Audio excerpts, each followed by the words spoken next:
Hey guys, welcome back. It's This Week in Rideshare and Food Delivery News. Yes, it is. This week, Uber drivers, my friends, my essential workers out there were notified by email that they're receiving lower base fares.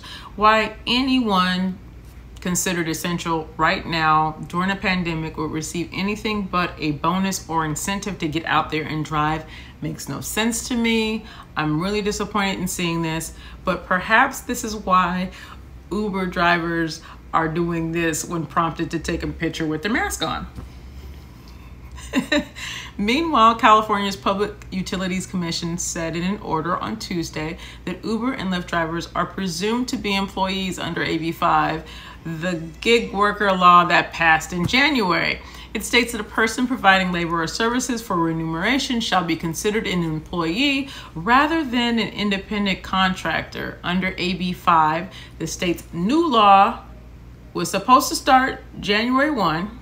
It's still effective, and they're trying to do something about it. So last week, the California regulator also issued a formal reminder to all these companies stating that they need to provide workers' compensation for employees by July 1st.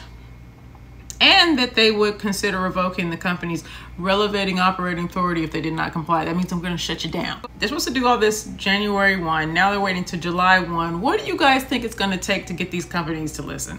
Speaking of working in hazardous conditions like a pandemic, Instacart threatens to pull out of Seattle if the hazard pay measure passes. I was excited about this. The city council is debating whether to force e-commerce or food delivery companies like Instacart or even Uber to give drivers at least an essential workers premium pay, which is $5 per trip during a pandemic, and it could last up to 2023.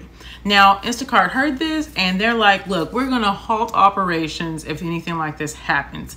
And this quote I have to share with you. They say, if this measure passes, Instacart may not be able to sustainably operate in Seattle. It's unfortunate that the city council has chosen to introduce this misguided legislation in throes of a global pandemic and widespread economic crisis, civil unrest in the city. Oh, Lord Jesus. I'm just thinking like, first of all, with the drama. Secondly, you're making so much money. Thirdly, you've got a huge workforce of people that are actually servicing Seattle. You can't find an extra $5 for these people. It just doesn't make any sense to me. Now, with all that's going on, and I know many of you guys, though you come back here and you watch these videos, you support us every single week. I know many of you haven't worked and that folks are still staying at home and waiting to see what's going to happen next. There's also a good portion of you that have actually decided to move on and you still stay connected to the community, which I think is great. For those of you that have come to the place where you're like, this no longer serves me. I was able to look at how much money I spend or how much money I earned, and this is no longer something that I'm going to come back to. I would love to hear how you arrived to that decision and what it took to get there. Rideshare is a transitional career for a lot of people, and we are just curious into seeing, how many of you have arrived to the conclusion that this may not serve me moving forward and what you are moving towards. With that being said, I'm so glad to see you every single week. My videos are up on Saturday morning, 6 a.m. Pacific Standard Time. You can also find me on my own channel, that is Drive Girl Drive. And if you're not subscribed, please subscribe. I'll see you around. Bye.